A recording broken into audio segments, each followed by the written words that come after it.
une fois de plus, nous vous retrouvons avec grand plaisir. Alors, qu'est-ce qui peut expliquer aujourd'hui l'urgence d'un rétablissement des relations apaisées entre l'Algérie et la France, à la demande, bien sûr, de la France? Jean-Yves Le Drian, le ministre français de l'Europe et des Affaires étrangères, a effectué donc une mission en Algérie pour rechercher justement cet apaisement dans les relations franco-algériennes, alors qu'on sait que le climat est extrêmement tendu et comme conséquence, l'on peut citer voilà, l'interdiction de survol du territoire algérien par tout appareil appartenant à la France. On peut également voir les difficultés que cela entraîne, notamment dans le ravitaillement des positions françaises au Mali. Et dans cette édition, donc, nous tenterons de comprendre pourquoi cette urgence-là. Est-ce qu'on va essentiellement ici voir un repositionnement voilà, idéologique, ou alors un repositionnement plutôt lié à des intérêts géostratégiques? Plusieurs interrogations que nous allons soumettre à nos invités. Luc Michel est à Bruxelles et nous vous retrouvons. Luc, bonsoir et bienvenue. Bonsoir et bienvenue dans le débat. Bonsoir à Bougui, bonsoir à tout le plateau et à nos téléspectateurs.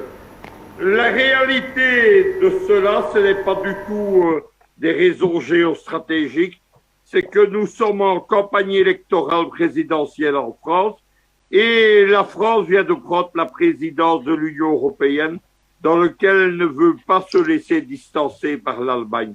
À partir de ce moment-là, la France court systématiquement derrière tous les dossiers qu'elle est en train de perdre géopolitiquement. Il y avait quelques jours, il y avait le sommet Chine-Afrique à Dakar, il y a eu le sommet Afrique Sécurité à même Dakar. Il y a littéralement les gens, quelques jours, c'était les accords militaires entre la Russie et l'Algérie. Et voilà notre ami Le Drian qui est à Alger. Et gagez que vous allez voir très prochainement les Français aller rendre visite à Abidjan. Mais la réalité, elle n'est pas ce que disent les scénarios médiatiques occidentaux. Vladimir Poutine disait en 2014 que la diplomatie internationale, c'était l'empire du mensonge. Et on peut dire la même chose des scénarios médiatiques et des médias mensonges actuels.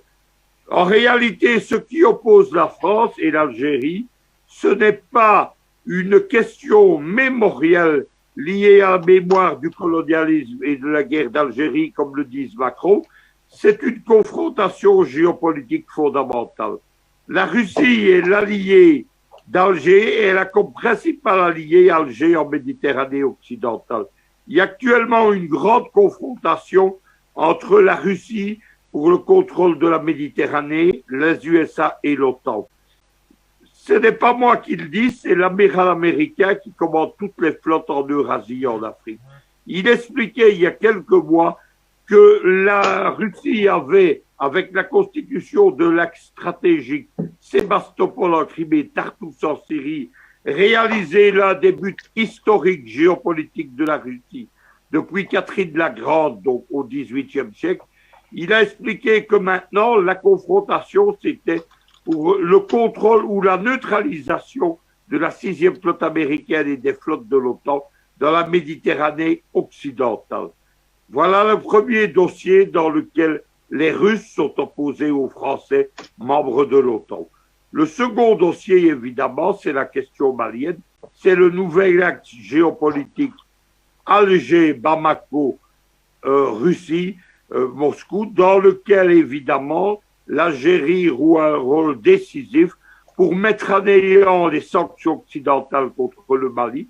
Elles ont encore été évoquées par Mme Parly ces dernières 48 heures, et dans lequel Alger se propose de participer au financement des groupes paramilitaires au Mali, mais aussi au financement, je les cite, d'une base permanente militaire de la Russie au Mali.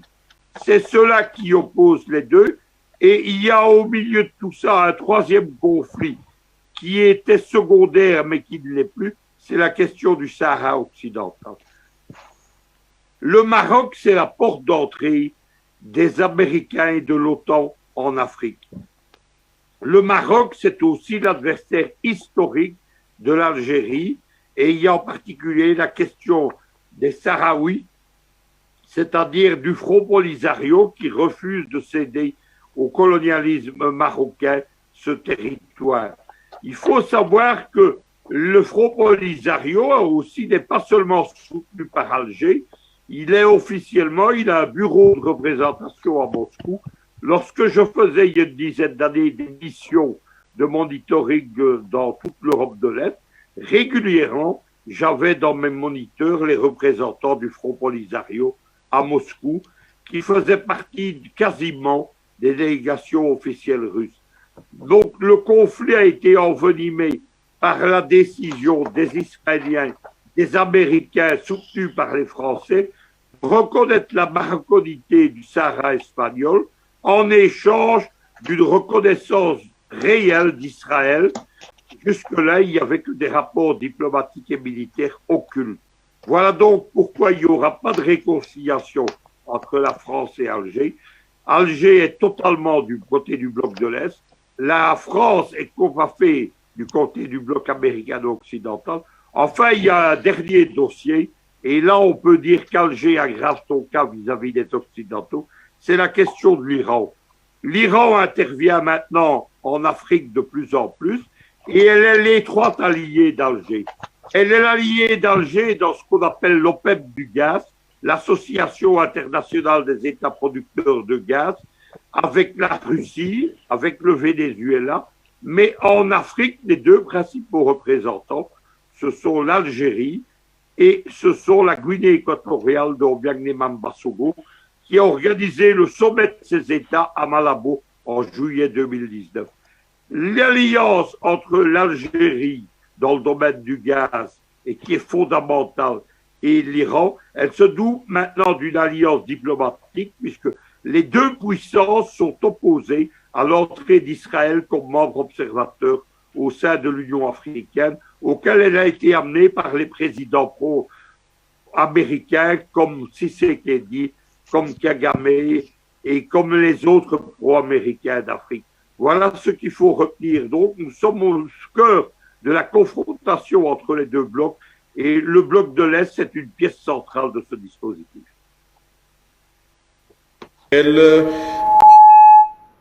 Voilà, merci à vous Luc Michel. Gamal Abina, vous êtes internationaliste, spécialiste des questions du Maghreb.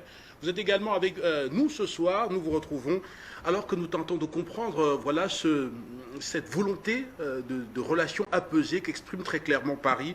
On a écouté Luc Michel nous apporter quelques éléments spécifiques de compréhension, disons par exemple qu'il s'agit avant tout pour la France de garder un allié important en Méditerranée à côté des Américains et de d'autres puissances également qui souhaitent avoir une porte d'entrée en Méditerranée qui ouvre également sur la bande sahélo-saharienne. Vous, quelle est votre lecture ? Alors oui, ce que dit Luc Michel sur la question géopolitique est parfaitement exact, il ne se trompe pas. L'Algérie a décidé de sortir de son mutisme qui a duré très très longtemps, puisque depuis la décennie noire de 92 jusqu'à quasiment la fin de Bouteflika, l'Algérie n'avait plus de politique internationale, plus de politique africaine, plus de politique panafricaine, puisqu'il s'inscrivait dans les années 70 dans une démarche très panafricaine de préservation de l'Afrique pour éviter le néocolonialisme économique. Aujourd'hui, l'Algérie sort de ses frontières, sort de son petit précaré. Après la réforme constitutionnelle, annonce que s'il faut intervenir à l'extérieur des frontières, elle peut le faire.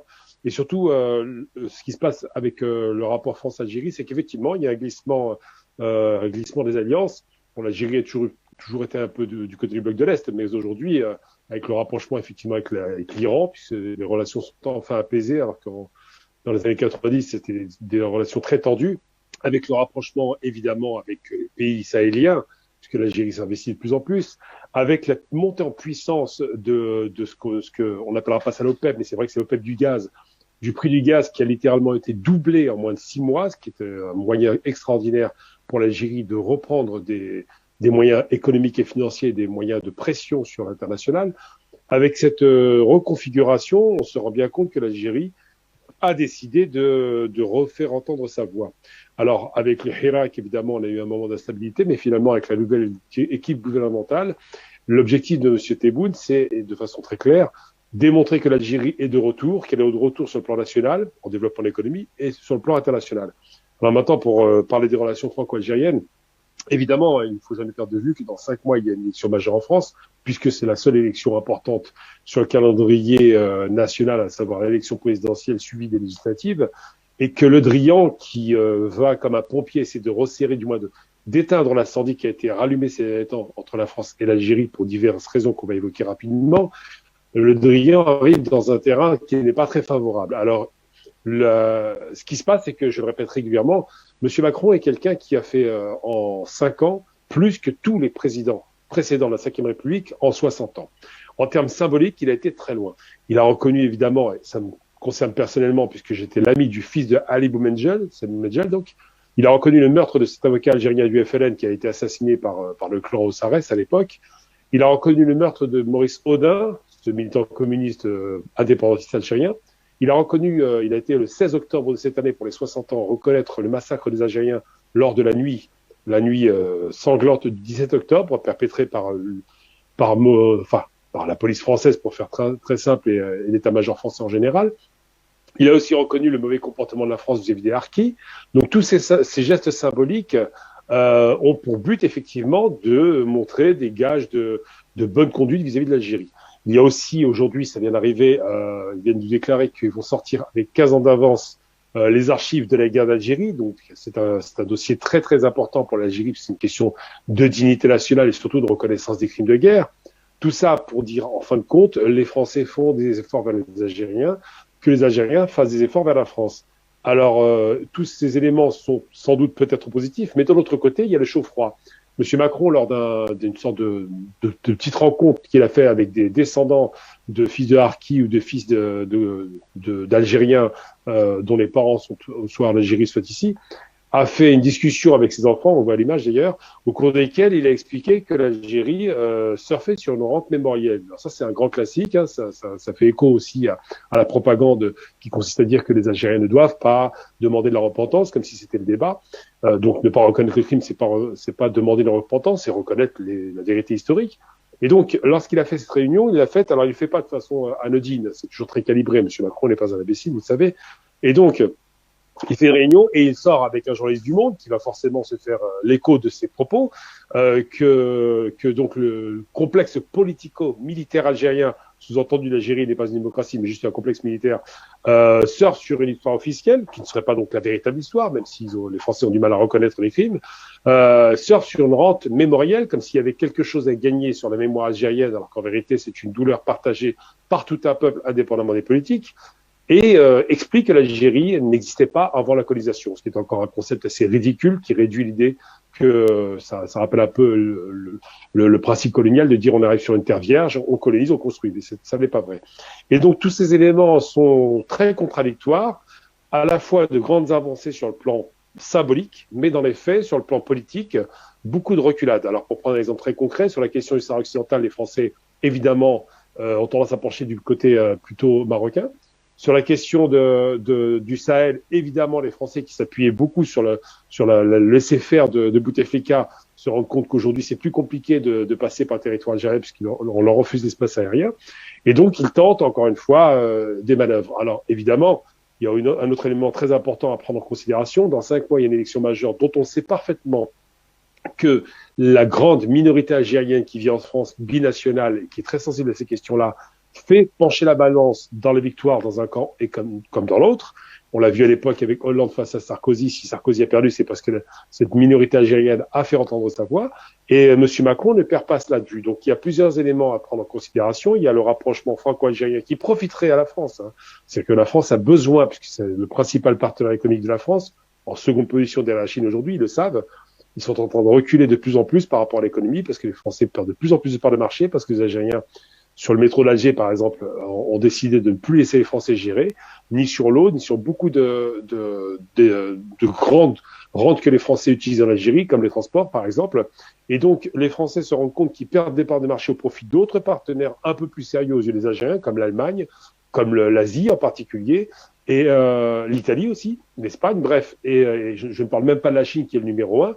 Donc, tout cela, ce sont des éléments qui conduisent à faire en sorte que les Français poussent leur avantage sur un plan de la reconnaissance des crimes de guerre, en essayant de négocier effectivement sur le terrain économique et en essayant de faire en sorte que l'Algérie ne soit pas un ennemi ou du moins soit plutôt favorable aux visées françaises dans la région.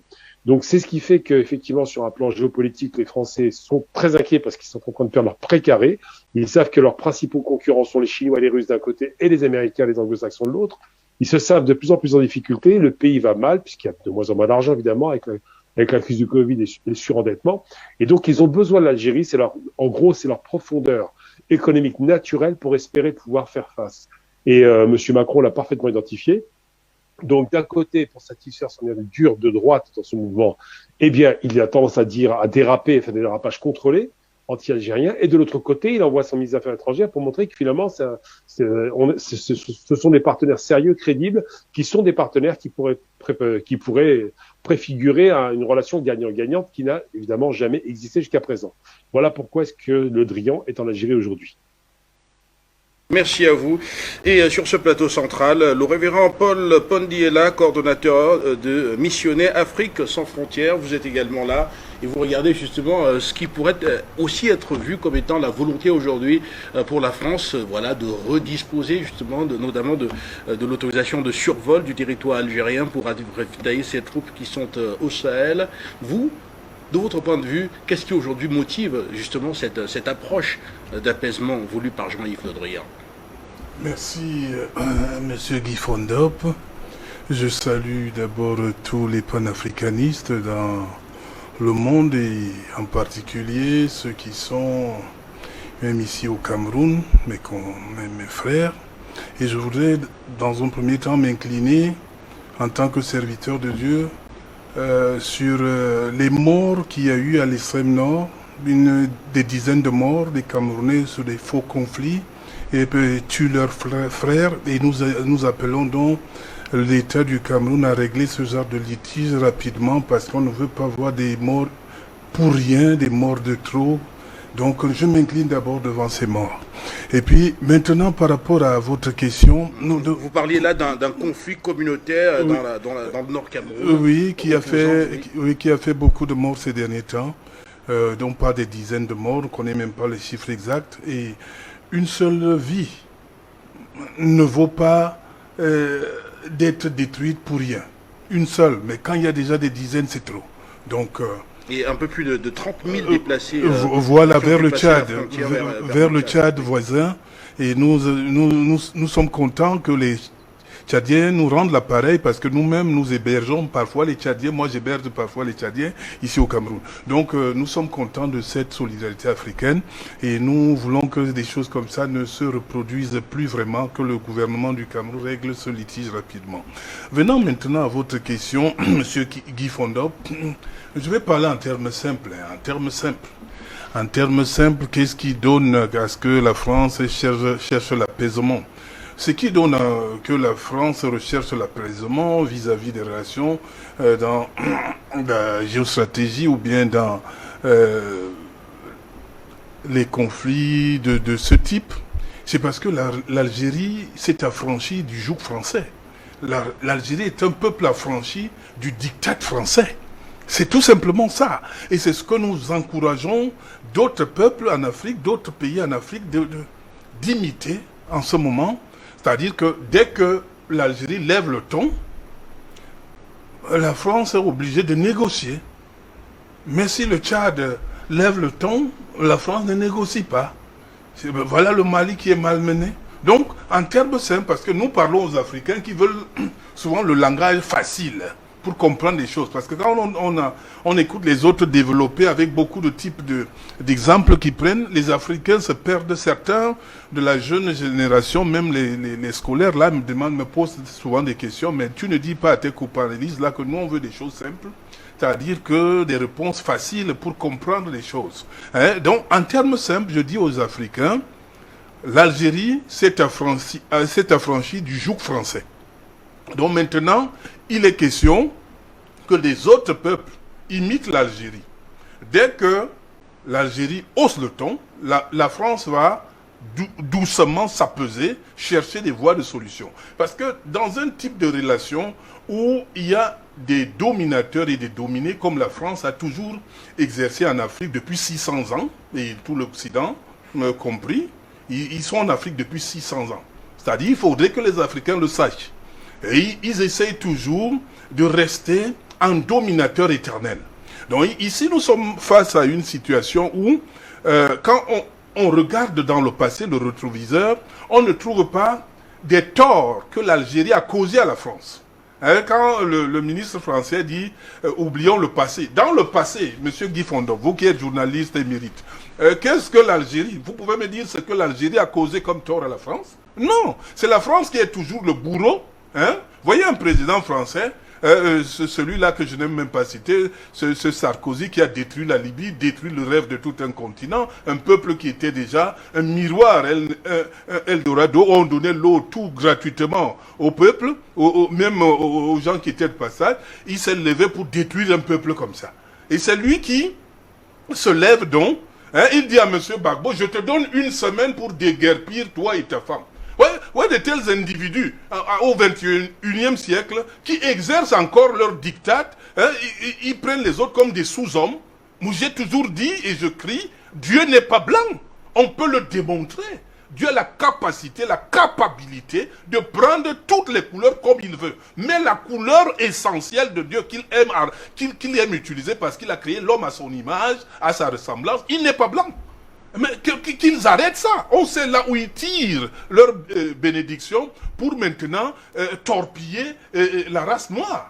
Donc, ici, j'encourage les Algériens, je leur dis même bravo, mais je prie que tous les autres peuples d'Afrique suivent l'exemple de l'Algérie. Parce que c'est de ça qu'il est question. L'affranchissement du joug français. La France ne peut plus dominer sur n'importe quel plan en Algérie.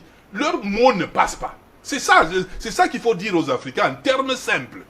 Leurs mots ne passent pas. Ils ne peuvent pas utiliser un langage, que ce soit codé, que ce soit décodé, que ce soit un durcissement de ton.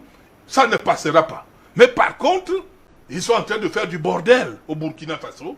Ils sont en train de faire du n'importe quoi au Mali. Voyez-vous, monsieur Guy Fondon, lorsque la France a créé, accompagné un faux coup d'État. Toumani Touré a été à 2 à 3 mois de son départ. Et un faux coup d'État qu'on ne comprend pas. Un certain capitaine s'est levé, quelqu'un à la fin de sa mandature, un coup d'État se lève comme ça là. On ne savait pas qui était derrière, même nous-mêmes. On questionnait, mais qu'est-ce qui a motivé cet homme à faire ce type de coup d'État?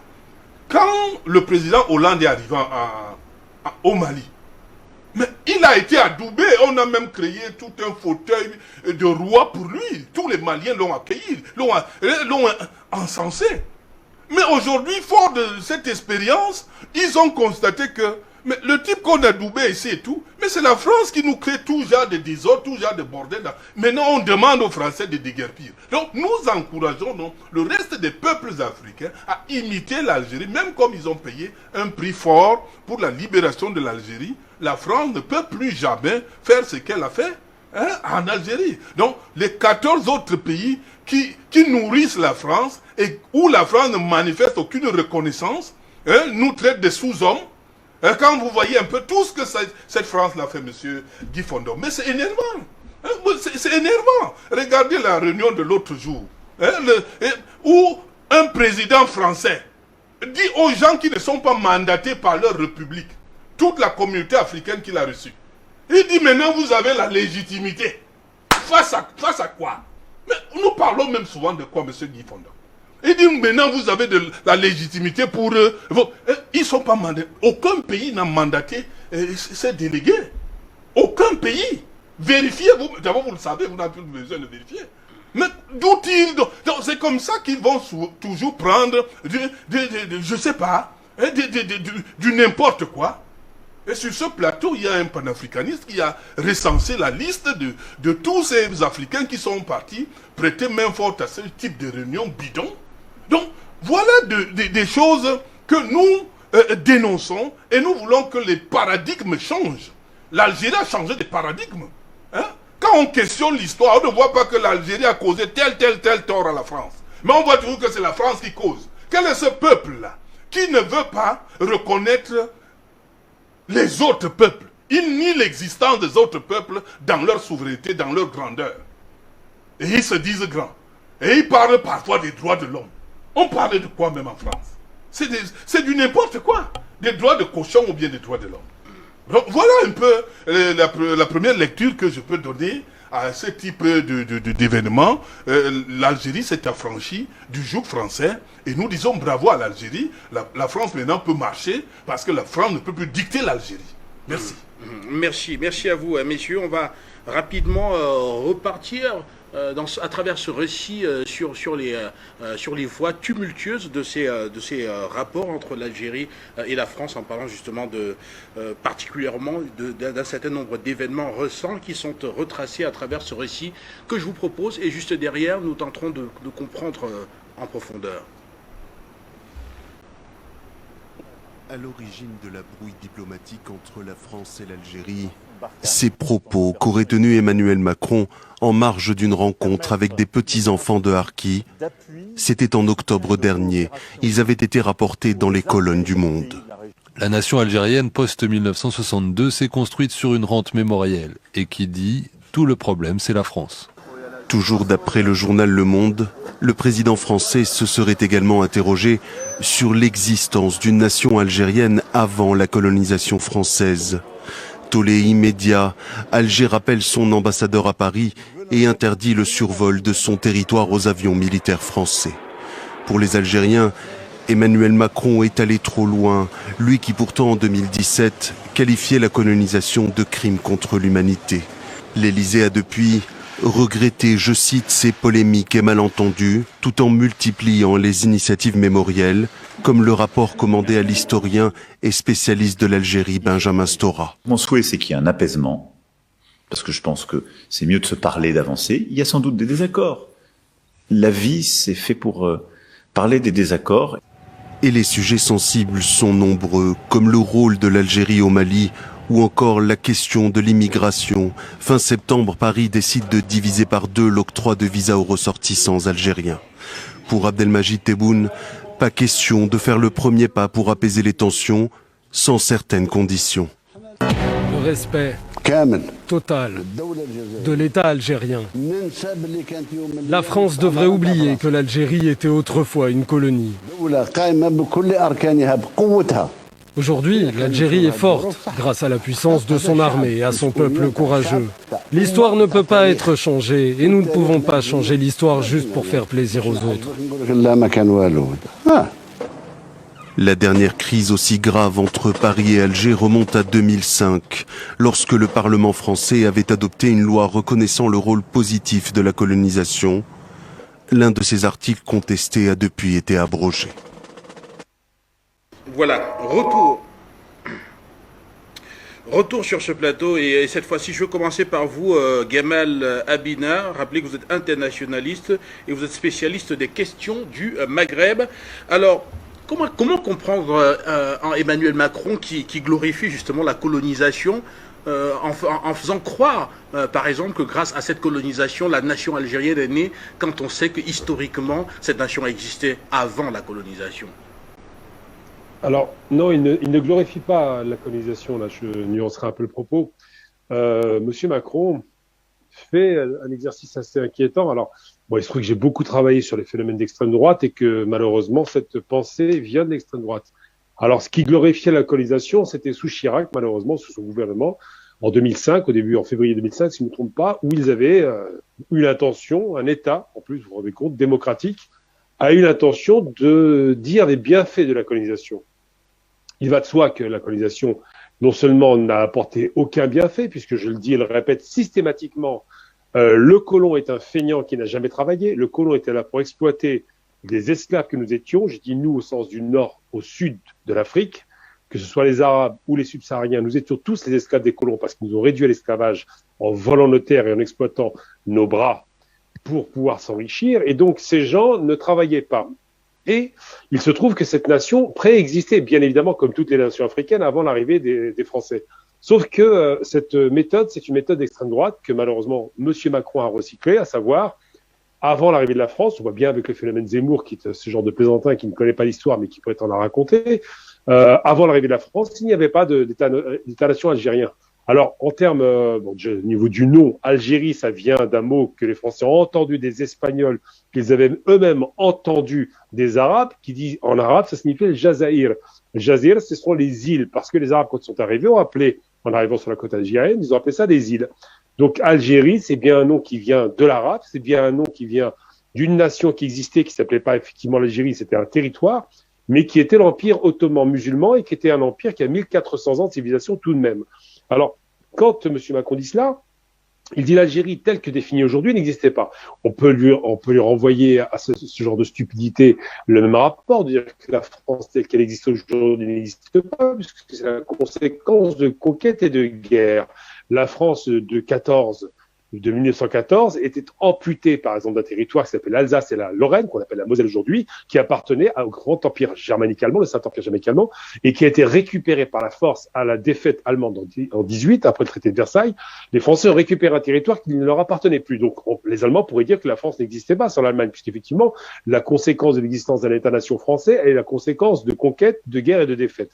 Eh bien, pour l'Algérie, c'est pareil. Il y avait bien une nation qui existait, il y avait bien des villes, un peuple qui parlait une langue, qui était civilisé, qui était alphabétisé à 80%, dont les cités étaient connues depuis très longtemps, comme Ardaya, c'est des cités qui sont millénaires, structurées, avec une monnaie, avec un État central, avec tout ce qu'on peut constituer comme l'idée d'un État tel qu'il doit exister. Mais effectivement, comme M. Macron dit qu'il n'existe pas, c'est qu'il répercute malheureusement son aile droite et extrême de son parti. Et ce genre de discours un peu ridicule est un discours de personnes ignorantes de la réalité historique, qui ne comprennent même pas le concept d'État-nation, bien que ce soit né en France, l'État jacobin, et qui ont décidé de dire que si nous n'étions pas là, finalement, l'Algérie n'existerait pas. Eh bien non. L'Algérie non seulement existait, mais ils l'ont attaquée pour des raisons simples, c'est qu'effectivement, elle est dérangée. Elle est dérangée parce qu'il y a eu tout un tas de conflits qui opposaient les Français aux Algériens. Je parle en termes de califat ottoman, donc il y a bien un pouvoir central en Algérie qui les gênait avec les barbaresques, avec la piraterie en Méditerranée, avec évidemment des conquêtes. Tout ça, ça posait problème. Ensuite, la France devait de l'argent à l'Algérie, donc l'État qui n'existe pas était quand même l'État à qui il devait de l'argent. Il devait de l'argent sous forme de blé. Et quand les Français sont arrivés en Algérie, c'est simplement pour faire main basse, après 1830, faire main basse sur l'or algérien, 5 milliards d'or algérien. Voilà, donc oui, la question qui se pose, c'est que quand on dit ça, on donne le sentiment que finalement, le colon est le fabricant d'un État, c'est lui qui a tout créé, alors que c'est ridicule, que ce même colon qui est tributaire d'une civilisation qui était la nôtre, nord-africaine et africaine, oublie que l'histoire commence bien avant la création de l'État français qui arrive très tard finalement dans l'histoire, et surtout quand il dit ça, c'est une façon d'inférioriser la nation qu'il a en face de lui. Alors ça, c'est une méthode qui est grossière, qui est malhabile, qui fait fi du côté millénaire de l'existence. J'ai toujours fait des comparaisons par rapport à ce genre de propos d'extrême droite. Je dis simplement, si votre nation existe depuis 250 ans, je parle de la République française, la nation musulmane existe depuis 1400 ans, et la nation avant l'islam, c'était pour l'Algérie la Numidie, existe depuis plus de 2000 ans. Donc ce genre de concours de qui sera le plus long et qui sera le plus fort est complètement ridicule. Mais c'est vrai que quand ils le font, il y a des visées à la fois toujours un peu néocolonialiste, nous sommes les meilleurs, nous avons tout créé, ce genre de stupidité. Et puis surtout, c'est le plus important, c'est une façon d'inférioriser ou d'infantiliser une nation. Si on dit que nous sommes plus vieux que vous, c'est que nous sommes des adultes et que vous êtes des enfants. C'est toujours le même concept. Alors, quand il fait ça, il satisfait son aile extrême du parti, malheureusement, et par là même, quand il fait ça, évidemment, il donne le sentiment que finalement, la France domine toujours dans la région. Et c'est bien de le rappeler, l'Algérie s'est battue et a utilisé durant toute la période coloniale, parce qu'il y a aussi un mythe qui a été construit de dire qu'il y a eu 132 ans de colonisation. Il y a eu 132 ans de présence française, mais la colonisation n'a pas commencé en 1830. C'est l'entrée des troupes royales françaises qui est arrivée en 1830. La colonisation, elle a pu commencer à se consacrer à partir de 1870, quand les dernières grandes révoltes armées et organisées, des Zaouïas de l'Est algérien après la chute de l'émir Abdelkader. Donc, quand ces dernières grandes révoltes ont pu être plus ou moins stoppées, il faut savoir en Algérie que tous les 10 ans, il y avait une grande révolte dans toutes les régions algériennes. C'est-à-dire que la France n'a jamais réussi à pacifier, à écraser l'idée d'un État-nation qui est né immédiatement avec l'arrivée de l'émir Abdelkader. Il n'a jamais réussi à stopper cette idée d'un idéal d'un peuple uni, combatif et qui voulait libérer sa terre parce que c'était sa terre. Et ça, c'est des choses qui sont historiquement très compliquées à appréhender parce que là, c'est un raccourci que je fais très rapide. Mais en substance, L'idée d'un État-nation au sens jacobin du terme, évidemment, ne veut rien dire dans la région, puisque le jacobinisme n'est qu'avec la Révolution française. Mais en revanche, l'idée d'un État en termes de pouvoir centralisé, les premières cités, rappelons-le quand même, sont nées dans cette région-là, elles ne sont pas nées en Occident.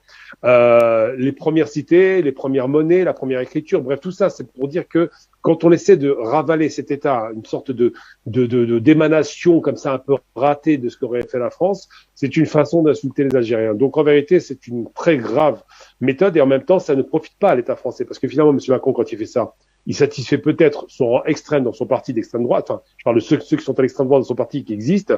Il leur fait peut-être plaisir aux anciens de l'Algérie française, à l'OAS, mais il perd en termes de part de marché, il perd en sympathie qu'il avait obtenu au départ de son mandat. Hein. Il y a une grosse sympathie qui se dégageait de lui, parce que c'est pas un enfant de la colonisation, c'est pas un fils de colon, c'est pas un fils de l'OAS, il n'a pas connu la guerre, sa famille n'a pas participé à la guerre, donc tout ça, ça donne quand même des gages de crédibilité. Malheureusement, il est conseillé par des gens qui sont pas très bien avisés et qui le poussent à la radicalisation dans ses propos, car ce sont des propos hautement radicaux et on va finir. Monsieur Macron n'est pas un raciste, mais les racistes dans son parti existent et le poussent dans cette direction.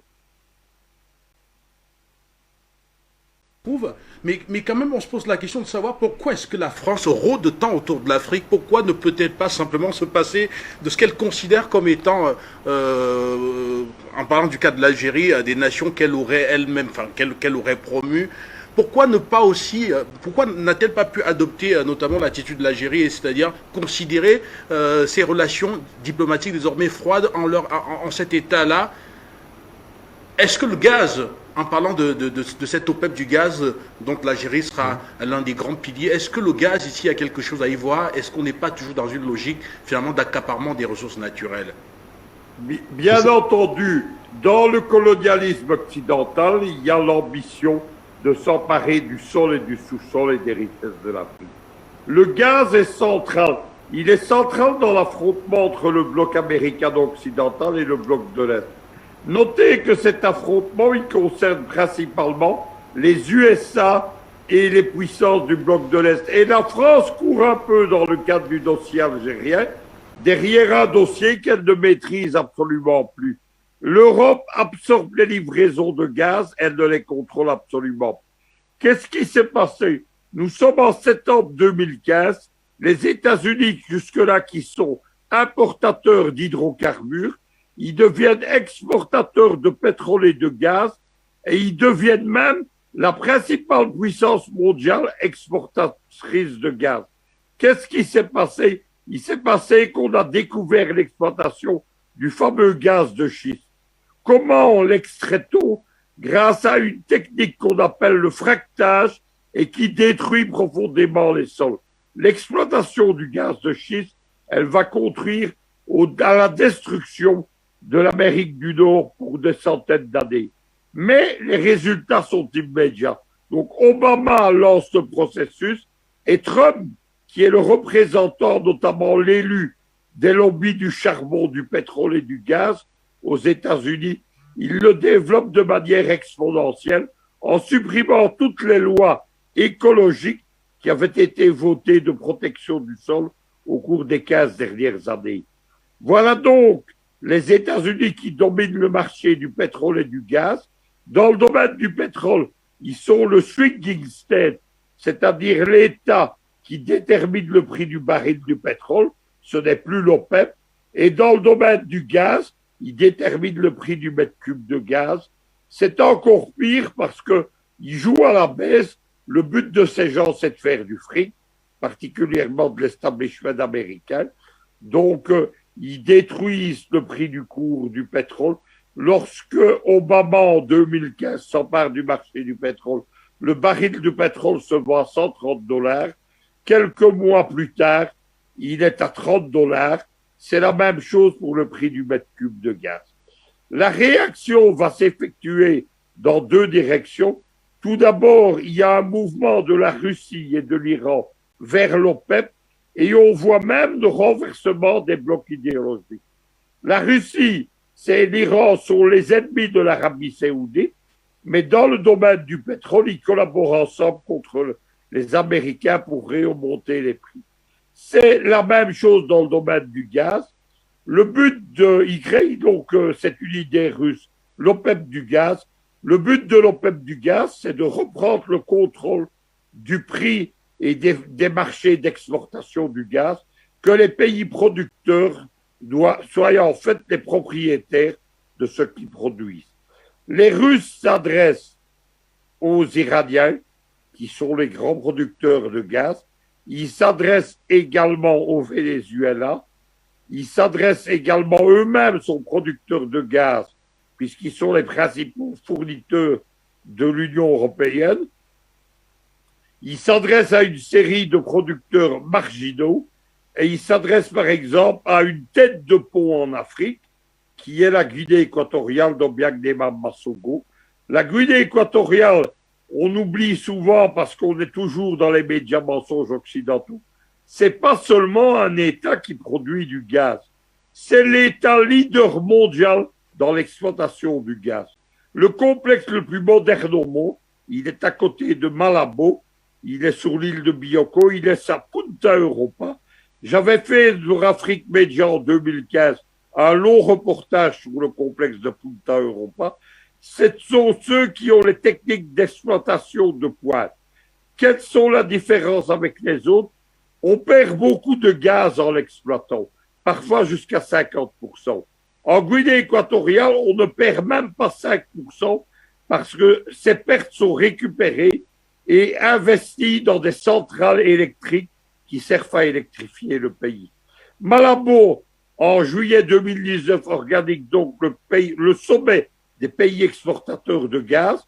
On y accueille, ça va être le début des ennuis du nouvel assaut contre la Guinée équatoriale. On y reçoit comme État l'ancien ambassadeur iranien qui contrôle le secteur d'État en Iran. L'Iran, évidemment, c'est le grand Satan. C'est l'ennemi absolu, encore plus que les Russes, des Américains et de leurs alliés. Et donc, les Algériens, à l'occasion du sommet, ils rejoignent également l'OPEP du gaz. C'est une expression générique pour représenter ce que c'est par rapport à l'OPEP du pétrole. Mais l'OPEP du gaz, en fait, c'est donc l'Association internationale des États producteurs de gaz. À partir de ce moment-là, il y a une alliance étroite qui est en train de se tisser entre l'Algérie et entre l'Iran. Et parallèlement à cela, il y a une alliance militaire étroite qui se constitue entre l'Algérie et la Russie. Le but, évidemment, c'est que la Russie, alliée à l'Algérie, veut neutraliser les flottes occidentales en Méditerranée occidentale, ce que dénoncent les amiraux européens et américains. Et les Américains et les Européens se servent du rival géopolitique de l'Algérie, qui est le Maroc, comme tête de pont pour entrer non seulement en Afrique, mais en Afrique du Nord. Il y a encore 3 ans, le Maroc, qui permettait aux Américains uniquement d'intervenir essentiellement au Sahel et essentiellement en Libye. Mais aujourd'hui, le Maroc, c'est de là que l'US Army et l'OTAN se redéploient dans une zone qui ne concerne plus l'Afrique du Nord, mais qui va de la Méditerranée, qui va donc de l'Europe occidentale, jusque la mer Rouge. Voilà ce qui est en train de se passer dedans. Là, le basculement de l'Algérie, qui s'est effectué depuis l'époque des Soviétiques, mais qui maintenant est revitalisé par la politique de Poutine et la France, c'est évidemment un des éléments clés de l'implantation du bloc de l'Est en Afrique. Et l'alliance de l'Iran avec évidemment l'Algérie, c'est un des éléments clés de l'hostilité occidentale. Que cherchent les Français au milieu de tout? Je vais conclure là-dessus. Les Français, en fait, ils subissent tout ça. C'est une petite puissance géopolitique sur le déclin. Les Américains sont 10 ou 15 fois plus puissants que la France. C'est eux les patrons. C'est les patrons de l'OTAN, mais aussi les patrons politiques de l'Union européenne, qui est un géant économique, mais un nain géopolitique à cause de l'OTAN, personnellement dit. Et les Français, évidemment, ils ont longtemps été flattés par les Américains comme gendarmes de l'Afrique. Aujourd'hui, les Américains veulent prendre le contrôle direct et désespérément, les Français jouent de bluff et de diplomatie pour tenter de dire nous existons toujours.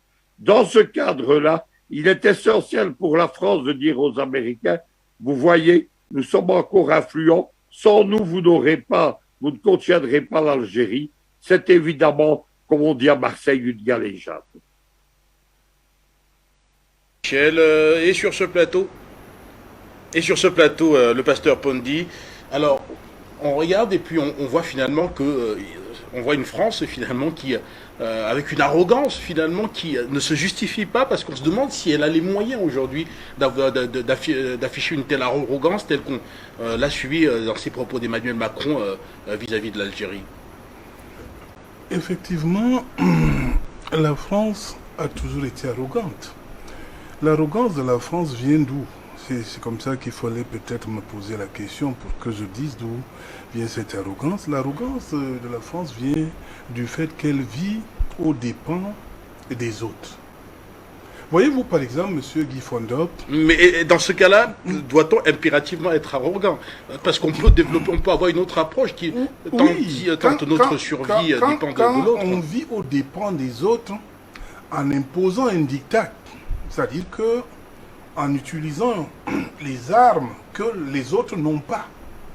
Hein? La puissance de feu, comme on l'appelle, que les autres n'ont pas, on peut se permettre de se comporter comme les malades français, parce que c'est de la maladie en fait.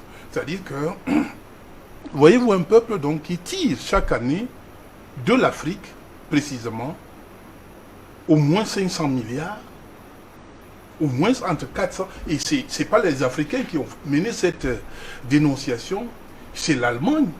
Hein, c'est un journal allemand qui dénonce cela parce qu'ils en avaient marre.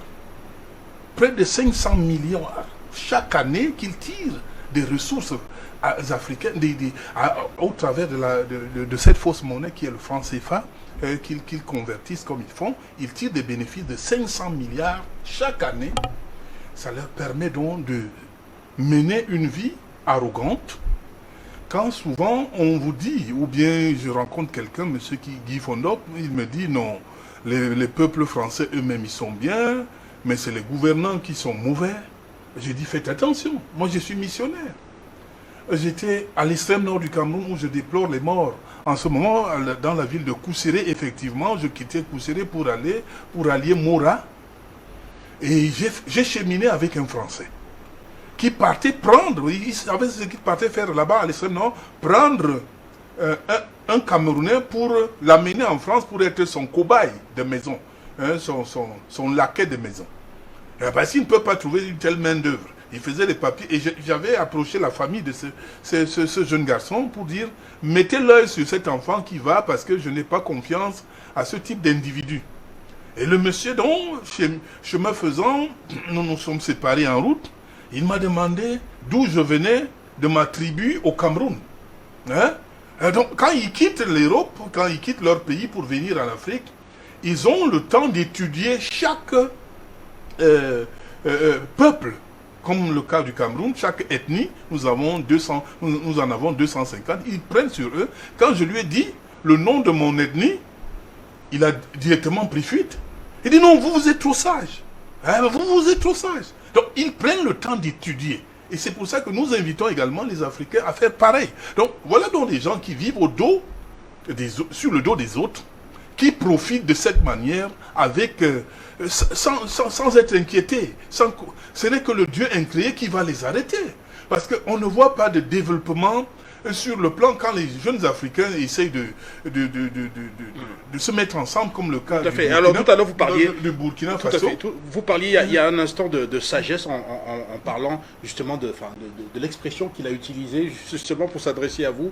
Rappelez qu'un groupe ethnique ne peut pas être plus sage qu'un autre. On peut peut-être parler d'ouverture intellectuelle ou alors de niveau d'alphabétisation qui peut ne pas être le même. Tout à fait. Tout à fait. Donc l'ouverture au monde. Tout à fait. Oui. Et c'est ça qui l'a fait se séparer brutalement de moi parce qu'il sentait un peu une certaine connaissance qu'il ne peut pas gérer facilement dans le mensonge parce qu'ils sont des des maîtres à mensonge. Hein. Ils sont des maîtres, ils ont l'art de mentir, de tromper facilement. Et c'est comme ça donc qu'ils maintiennent leur hégémonie avec le mensonge. Voyez-vous un peuple qui peut utiliser des infiltrations pour connaître comment vous vivez dans votre société. Et regardez l'exemple du Burkina Faso. C'est les femmes nues qui ont marché pour libérer le Burkina Faso après avoir subi 27 ans de rectification, ce que le mécréant, j'aime l'appeler comme ça, de Blaise Compaoré, a appelé, après avoir éliminé Sankara, et ses compagnons qui l'ont accompagné pour éliminer Sankara, pour tuer les Lingani, les Zongo, il les a tous massacrés. Et il dit 27 ans de rectification. C'est les femmes, c'est Dieu, le Dieu incréé qui utilise les femmes nues, elles marchaient nues, pour libérer le Burkina. Mais la France fait quoi? Elle place encore un pantin comme c'est Rodmar Kaboré qui est là maintenant, pour traîner son peuple en justice parce qu'il revendique le départ de la France. Voyez-vous? Non, sur ce plateau, nous avons dit que si cet homme-là ne reprenait pas le discours de Sankara, on devait le dénoncer à temps opportun. Mais le peuple n'a même pas attendu, le peuple a pris les choses en main, le peuple sait que voilà quelqu'un qu'on a encore placé pour voler notre libération. Le Burkina ne peut pas être libéré avec des gens comme ça. Hein? Or que c'est le peuple qui revendique sa libération, sortir du joug français, comme ce que les Algériens ont fait. Et les autres pays doivent copier cet exemple. Vous imaginez un peu jusqu'à présent, si Thomas Sankara vivait, toute l'Afrique serait libérée. Toute l'Afrique noire, les 14 pays là, il n'y aurait plus rien. Il avait une dynamique de force de persuasion et de participation. Dans le travail, il était le numéro 1. Pour démontrer que voilà ce que nous pouvons faire pour sortir de ce joug, de ces sauvages. Parce que c'est ça qu'ils sont. Ils sont des sauvages. Ils ne reconnaissent rien. Et ils traitent les autres de sous-hommes. Sur quelle base? Donc, voilà donc, nous sommes face à une situation où, quand quelqu'un te vole, et il ne sait pas que un jour tu peux te détacher de son vol pour imaginer vivre autrement, parce que lui il a des bombes, il a tout l'arme nécessaire pour te maintenir sous son joug. Nous sommes face à une difficulté énorme. Mais malheureusement pour les Africains, la prise de conscience est déjà là. C'est ça qui est indéniable et c'est ça qu'il faut féliciter, c'est ça qu'il faut encourager. Tous les Africains, je dis même ceux de la Côte d'Ivoire où il y a des gens comme les Ouattara, sont conscients. J'ai reçu encore des missionnaires cette semaine qui me disent qu'ils préfèrent Gbagbo. C'est-à-dire que chacun chante. Ils chantent. Voilà un peuple où on nous disait, par exemple, que regardez un peu ce qui se passe dans un pays comme celui-là. Où on nous faisait croire que non, celui-là c'est un grand économiste, il va venir faire ceci, l'économie va redémarrer. Voilà la Côte d'Ivoire, moi je reçois les Ivoiriens qui pleurent. Nous parlons de quoi? C'est-à-dire quand l'impérialiste, ou bien le dictateur, ou bien les impérialistes sont là avec les mêmes méthodes, les mêmes stratégies de domination, le développement ne peut pas exister pour un peuple. Donc, nous sommes donc face à cette situation où la prise de conscience collective est une nécessité impérieuse, est une urgence même, urgence pour tous les peuples noirs, parce qu'il est question de ça même maintenant, élargir la solidarité, que ce soit ceux-là qui sont aux États-Unis, nous voulons qu'ils accompagnent tous ceux qui sont ici pour ce combat panafricain, pour que le continent soit libéré du joug colonial français. Merci à vous, Pasteur Pondy. On va rapidement aller au standard de la télévision panafricaine, vous donner la parole. La France a-t-elle les moyens, même militaires aujourd'hui, pour pouvoir affirmer une telle arrogance sur le continent africain? On va s'interroger. Pasteur Pondy, tout à l'heure, vous étiez peut-être un peu trop optimiste, ou alors un peu, vous donniez peut-être une grandeur qui peut-être n'est pas celle de la France d'aujourd'hui. On a vu cette France vaincue en Algérie, on l'a vu dans les processus de décolonisation dans de nombreux autres pays vaincus, certes pas en Afrique noire, mais même en Afrique noire, on a vu notamment avec des mouvements comme l'Union des populations du Cameroun, on a vu comment, malgré le soutien de la France, il y a eu quand même, les nationalistes camerounais ont causé beaucoup de tort à cette France-là. Mais tout à fait, M. Guy Fondot, personne ne peut nier cela. C'est-à-dire qu'il faut savoir que la France ne peut rien par elle-même. La Première Guerre mondiale, les Africains ont perdu combien? 66 000 hommes pour la France, pour la cause de la France. 66 000 hommes. Deuxième guerre mondiale, 55 000 hommes. Hein? Quand ils viennent perdre 15 soldats au Mali, on ne souhaite pas la mort des individus, des créatures de Dieu, même si eux ils ne reconnaissent pas ce Dieu incréé. Ils commencent à chanter que 15 Français meurent pour la cause du Mali. Ils se moquent de qui, finalement, souvent? Hein? Donc, c'est toujours l'Afrique qui paye un prix fort, hein, pour la cause française. Et c'est aussi les Africains qui vont pleurer en France, pleurer ces morts français qui finalement ont peut-être plus de dignité ou alors auraient plus de dignité à leurs yeux que les morts africains même. Jusqu'ici, on n'a pas entendu la France justement pleurer les victimes notamment de ces affrontements. Jamais. Contre un convoi de Barkhane. Mais est-ce que finalement, donc, ce n'est pas finalement ces Africains-là qu'elles considèrent comme étant des alliés en parlant de ces diasporas ou alors de ces hommes politiques africains qui se sont rapprochés de Paris, qui sont aujourd'hui le problème et qui donnent l'illusion d'une puissance française? On va s'interroger juste derrière, le temps de prendre cet appelant. Bonsoir et bienvenue. Bonsoir et bienvenue, bonsoir.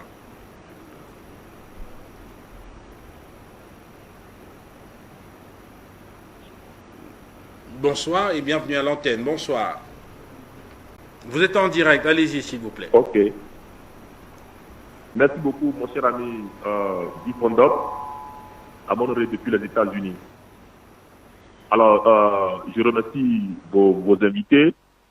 Alors, pourquoi est-ce que la France est en train de souhaiter réviser ou bien souhaiter un apaisement entre ses relations avec l'Algérie? Alors, j'aimerais revenir sur ce sujet-là, mais d'abord, vous avez posé une question de savoir pourquoi est-ce que la France ne peut pas, au jour d'aujourd'hui, comment je vais dire ça, avoir une relation, je dirais, gagnant-gagnant avec les pays africains, et elle est obligée d'exercer une attitude de prédation vis-à-vis de ces pays-là. Alors, mon cher ami Guy Fondop, il faut savoir qu'il y a, comment je vais dire ça, il y a 3 types de pays occidentaux en général. Il y a certains pays occidentaux qui, aujourd'hui, entretiennent des relations gagnant-gagnant avec les pays africains, parce que ces pays occidentaux-là ont besoin des ressources de ces pays-là, des ressources naturelles de ces pays africains.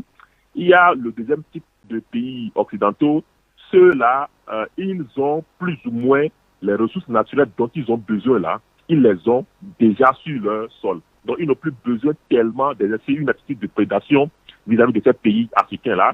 Et il y a une troisième catégorie dans laquelle se trouve précisément la France, de pays occidentaux. Ces pays-là n'ont ni les ressources naturelles, mais ils ne veulent pas non plus avoir une relation gagnant-gagnant avec les pays africains. Donc c'est dans ce cas précis que se trouve la France.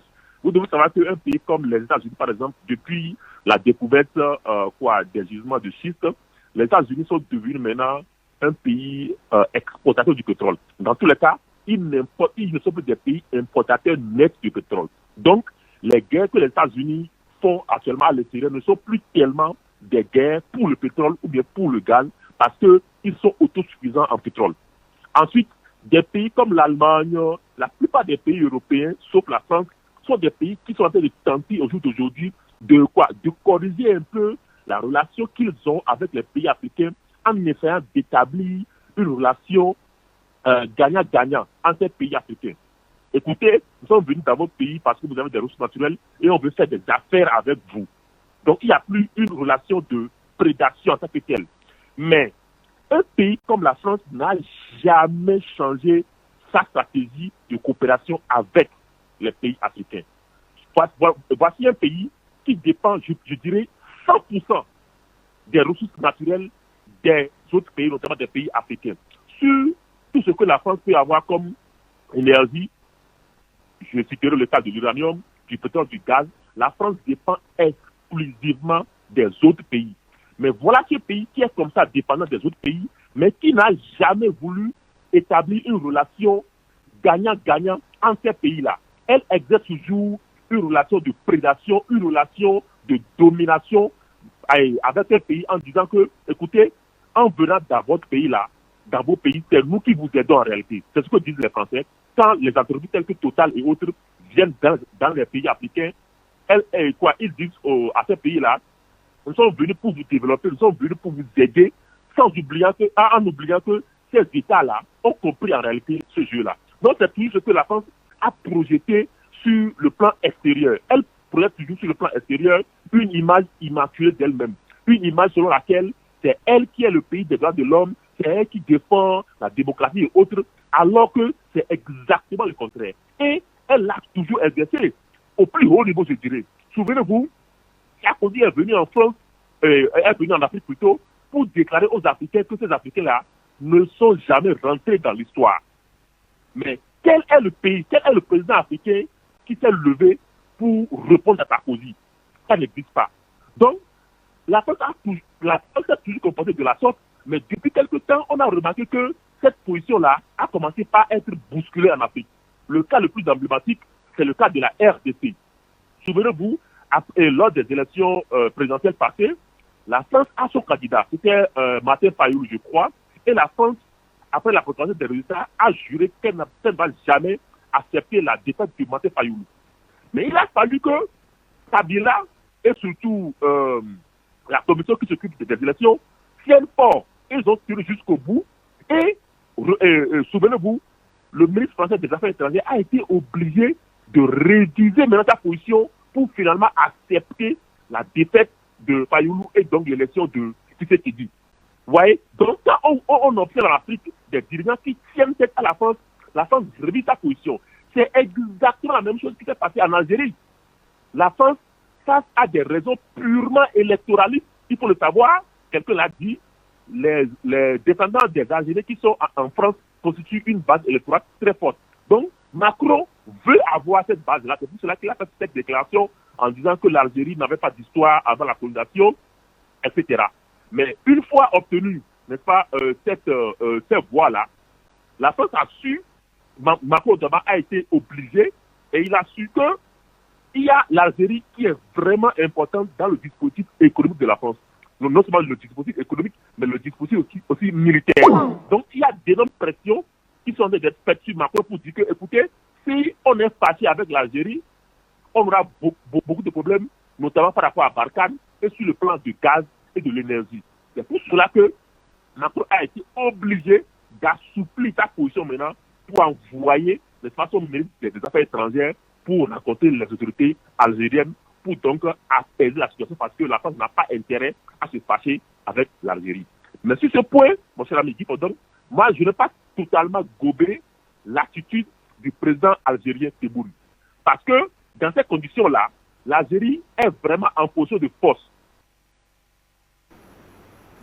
Merci à vous pour votre intervention. Juste derrière, on va prendre d'autres intervenants. Rappelez que vous êtes nombreux à tenter de nous joindre pour pouvoir vous exprimer autour de cette volonté d'apaisement dans les relations franco-algériennes, cette demande de la France vis-à-vis de l'Algérie. Vos réactions et commentaires sont attendus dans le cadre de cette édition. Bonsoir et bienvenue. Bonsoir et bienvenue à l'antenne. Bonsoir. Bonsoir mon cher frère. Bonsoir à vous et bonsoir aux autres. Il faudrait que nous comprenions que la France a toujours joué cette comédie-là. Rappelez-vous que Sarkozy est allé rencontrer Kadhafi dans la mort de Kadhafi. Sauf que maintenant, le drame qui est en Algérie est très mal tombé, puisque les Algériens ont d'abord lutté pour leur indépendance. Mais le problème qui va se poser et que nous devons insister, c'est le jeu franc de ces Arabes du Nord, donc que ce soit Marocains, que ce soit Algériens, Tunisiens et Égyptiens. C'est notre véritable problème. Pour déstabiliser l'Afrique noire, la Centrafrique, ce sont les Marocains, avec la complicité de la France, pour déstabiliser la Centrafrique, pour déstabiliser la Côte d'Ivoire, c'est le Maroc. Bon, ça veut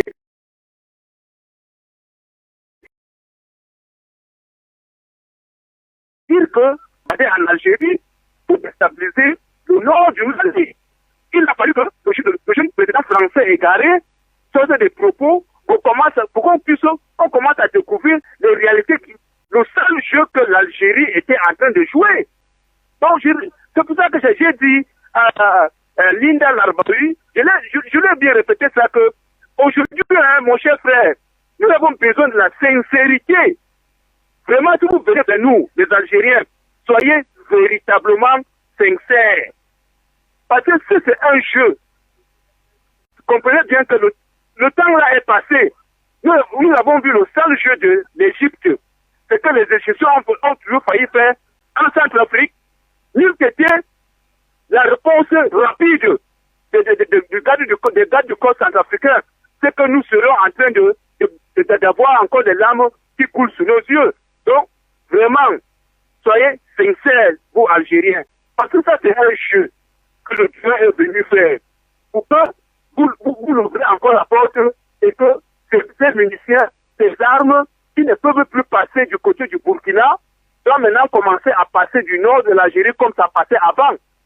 Et le Maroc, que le Maroc comprenne qu'elle ne pourra jamais avoir le Sahara occidental.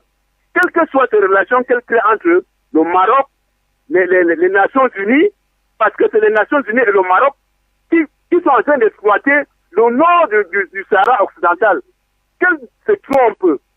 Donc le Maroc ne pourra jamais gagner le Sahara occidental. Qu'elle comprenne cela.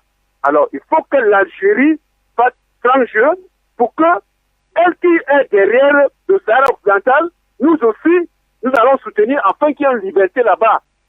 Et que nos frères-là arrêtent ce jeu de déstabilisation.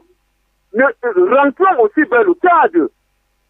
Il faut vraiment que le président Mahamat là, nous dise sa position, hein, parce qu'on ne veut pas une autre déstabilisation qui va quitter du Tchad pour s'attaquer au Cameroun. Merci à vous pour votre contribution. Encore un intervenant juste derrière. Bonsoir et bienvenue. Bonsoir. Bonsoir. Allez-y, vous êtes en direct. Bonsoir. Bonsoir, bonsoir Afrique Média, bonsoir frère Guy Fondop, bonsoir au papa Pondi et bonsoir à tous les Africains. Salut particulier à Jamal qui m'a précédé et je vais vraiment abonder dans le sens de Jamal. Honnêtement, permettez-moi d'utiliser l'expression de notre frère Bandakani. Je n'ai pas envie de parler du jupitérien, je n'ai pas envie de parler de comment les Occidentaux font, j'ai envie de parler de nous. Donc, juste parce que bon, les jérémiades des autres ne nous fait ni chaud ni froid. Si par le passé nous avions un pincement, nous n'en avons plus, justement parce que ces autres personnes-là n'entendent pas n'entendent pas les paroles. Justement, ils parlent d'apaisement, mais ils n'entendent pas ces paroles-là. Alors, quelqu'un que j'affectionne, on ne parle pas de moralité à des gens qui n'en ont pas. Ceci dit, nous les Africains, oui, c'est à nous de faire le nécessaire. Et justement, si les autres sont dans des jérémiades, oui, dans le cas actuel, on parle de l'Algérie, qui répond aussi haut et fort à ces autres personnes-là, c'est parce que l'Afrique est dans une dynamique. Et donc, moi, je souhaite vraiment parler de l'Afrique. Que les Africains restent dans la dynamique dans laquelle ils sont. Ça bouge beaucoup et nous en sommes fiers surtout de ce qu'Afrique Média fait. Parce qu'à la suite d'Afrique Média, beaucoup d'Africains ont suivi dans le travail de l'éveil des Africains. Et il y a beaucoup d'Africains qui mettent de leur temps et de leurs moyens financiers pour que les autres Africains détournent la tête, de l'Occident et retournent les yeux vers l'Afrique pour une Afrique meilleure pour demain. Donc, et je souhaite dire à nos frères algériens ou nord-africains, dans des paroles, les paroles souvent trahissent la pensée, mais nous voulons, quand je dis nous, en tout cas ceux de l'Afrique subsaharienne, nous voulons bien croire que nous sommes dans le même bateau. Donc, je me mets du côté de Jamal. Soyez sincères. Vous n'avez pas besoin de dire nous aussi, nous sommes africains. Parce que quand vous le dites, alors ça trahit quelque chose. Ça veut dire que quelque part, vous ne vous considériez pas comme africain.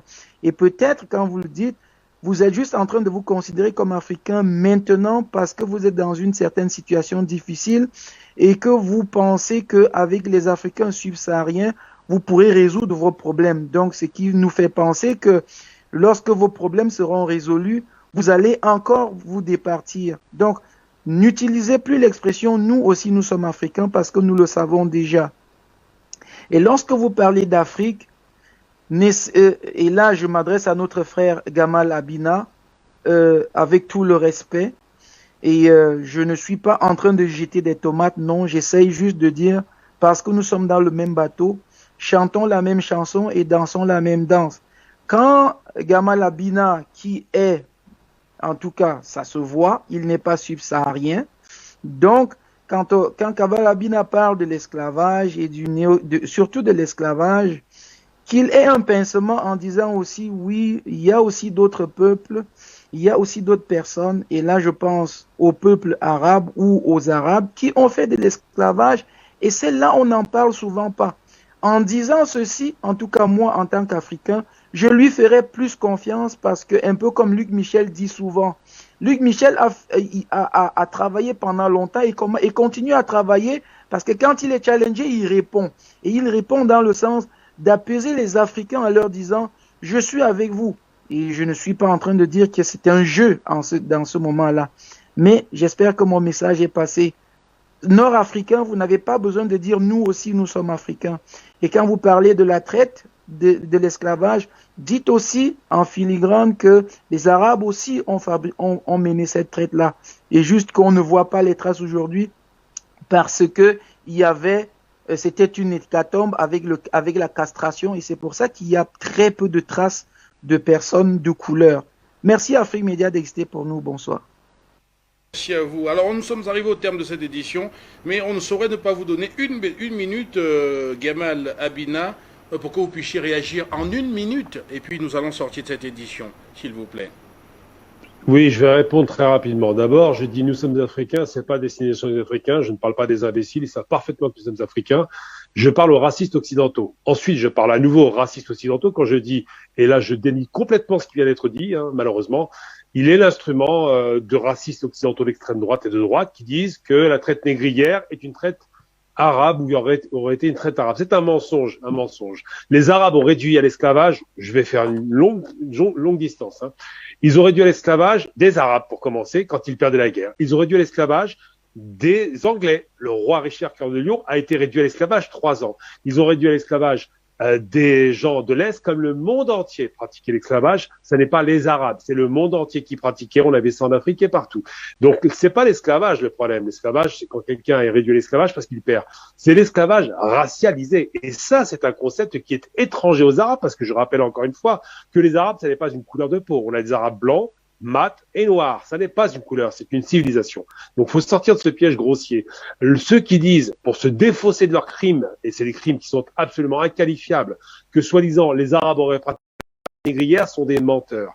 Et je vais traduire simplement, c'est que le concept de réduction d'un homme à l'esclavage en raison de sa couleur de la peau est né en Espagne sous Isabelle la catholique, qui a commencé avec les Indiens d'Amérique, et puis ensuite ils ont développé ce concept avec la controverse de Valladolid contre les Indiens, et après ils ont trouvé que c'est une bonne idée de réduire les Marocains, donc pas des Noirs, mais des entre guillemets mat de peau à l'esclavage, et après ils ont creusé vers l'Afrique. Donc non, je ne refuse et réfute totalement cette aide racialisante qui prétend que les Arabes auraient pratiqué une traite négrière. Ils ont juste pratiqué une traite, un esclavage qu'ils faisaient avec n'importe qui de façon indifférenciée. Je renvoie aux lectures sur les barbaresques où 100 000 esclaves européens étaient en Afrique du Nord. Donc cette idée de l'esclavage n'était pas une idée racialisante. Par contre, le racisme occidental qui est dans l'Occident et qui a été développé de façon très subtile par d'abord le fait religieux et puis ensuite par le racisme scientifique du 19e siècle, a dit il y a des peuples inférieurs et des peuples supérieurs, et n'en déplaise à l'auditeur qui a appelé, les Arabes étaient aussi réduits à l'esclavage que les Noirs africains au moment où les colonisations sont arrivées, où les colons ont pris la terre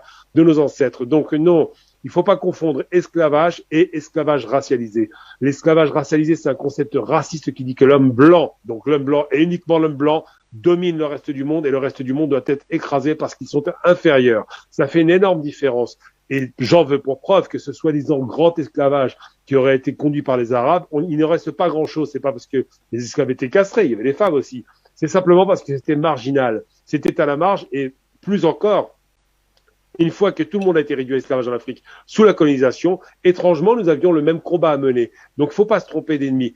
Je trouve facile et un petit peu limite, je dirais pas que ça lâche type qui a dit ça, mais les gens qui pensent ça, d'oublier que l'occidental est le seul criminel dans cette traite négrière. Je parle bien de traite négrière transatlantique. C'est le seul criminel qui a assassiné des millions de personnes. Il faut jamais défausser ses responsabilités en trouvant d'autres responsables qui sont évidemment beaucoup plus faibles pour se défendre de ces crimes. Voilà ce que je voulais dire par rapport à ces questions. Et je revendique, comme Kadhafi le disait très bien et comme tous les Arabes le disent très bien, d'Afrique du Nord. Nous sommes Africains. C'est une terre qui appartient aux Africains du Nord au Sud. Et l'Afrique n'est pas non plus une couleur.